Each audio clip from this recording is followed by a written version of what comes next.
Activity के through algebraic identity जिससे कि आप अच्छे से परिचित हैं, a प्लस बी का whole square is equal to क्या होता है, a square plus b square plus 2ab। हम बहुत जगह इसका यूज करते हैं, तो हम आज इस एक्टिविटी के थ्रू इस फॉर्मूले को, इस आइडेंटिटी को समझेंगे कि ये आइडेंटिटी कैसे प्रूव की जाती है। इसके लिए हमें क्या करना है, हमें 4 कटआउट्स चाहिए। मैंने इस पे यहाँ पे ये ड्राइंग बना दी है इसकी। 4 कटआउट्स हमें कौन कौन से चाहिए। एक तो हमें स्क्वायर चाहिए जिसकी लेंथ और ब्रेड्थ क्या हो, a। स्क्वायर में आप जानते हो सभी साइड्स इक्वल होती हैं, तो आप कह सकते हो कि हमें एक स्क्वायर चाहिए जिसकी साइड क्या हो, a। ये हमने एक स्क्वायर शीट ले ली, इस तरह का हमें कटआउट चाहिए, ठीक है। इस कटआउट, ये कटआउट क्या है, एक स्क्वायर है जिसकी साइड्स क्या है, a। दूसरा कटआउट जो ये हमने छोटे वाला स्क्वायर लिया है, ये हमने कितनी लेंथ का लिया है, इसकी साइड्स क्या है, b। ये भी एक स्क्वायर है, एक स्क्वायर हमने a साइड का लिया और एक स्क्वायर हमने b साइड का लिया। और हमें 2 रेक्टेंगल्स चाहिए बच्चों, ये 2 हमने रेक्टेंगल्स ले लिए जिनकी लेंथ और ब्रेड्थ क्या है, a और b, ठीक है। और आपको इस तरह से लेने हैं ये कटआउट्स। सपोज कि आपके पास ये जो स्क्वायर है इसकी लेंथ आपने 7 साइड का लिया है, इसकी लेंथ आपने 7 सेंटीमीटर ली है, तो दूसरा स्क्वायर आपको जिसकी साइड्स की लेंथ 3 सेंटीमीटर हो इस अकॉर्डिंग ले लीजिए। आपकी मर्जी, आप कोई भी लेंथ चूज कर सकते हैं जिसका टोटल 8 हो। अगर जो आप टोटल 8 लेंथ चूज कर रहे हो तो ऑल 4 साइड्स जो है उनका टोटल जो है 8 ही आना चाहिए। मान लो आपने ये स्क्वायर ले लिया 7 सेंटीमीटर लेंथ का और ये ले लिया 3 का, तो टोटल लेंथ कितनी हो गई, इनको कंबाइन करें तो 10 हो गई।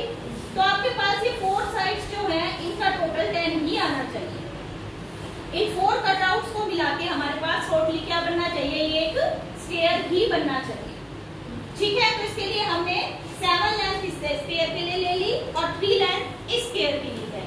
उसके बाद जब आप ये रेक्टेंगल लोगे तो इन 2 रेक्टेंगल्स में एक की लेंथ आप 7 और ब्रेड्थ 3 सेंटीमीटर ले लोगे और दूसरे में आप उल्टा कर दोगे, ठीक है। तो फिर हम इन जब 4 कटआउट्स को ज्वाइन करेंगे, जैसे कि आप यहाँ पे देखो, एक कटआउट हम यहाँ रखें, ये दूसरा हमारा यहाँ आ जाएगा इस पे, और नीचे 2 कटआउट्स और हैं वो जुड़ जाएंगे, तो ये हमारा क्या बन जाएगा, स्क्वायर। अब ये जो 4 कटआउट्स हैं, ये जो स्क्वायर है, आपको पता है स्क्वायर के एरिया का क्या फॉर्मूला होता है, भुजा का स्क्वायर। वर्ग का क्षेत्रफल निकालने का क्या फॉर्मूला होता है, भुजा का स्क्वायर। अब इसकी भुजा क्या है, a, तो a गुना a क्या हो गया, a स्क्वायर। तो हमारे पास जो ये वाला स्क्वायर है, पहला स्क्वायर, इसका एरिया, इसका क्षेत्रफल हमारे पास क्या आ गया बच्चों, a स्क्वायर, ठीक है। Area of red square is a square.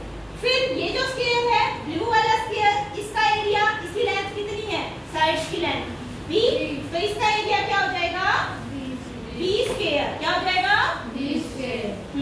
और उसके बाद हम क्या करेंगे, ये जो रेक्टेंगल है, रेक्टेंगल यानी कि आयत, आयत के क्षेत्रफल का फॉर्मूला क्या होता है,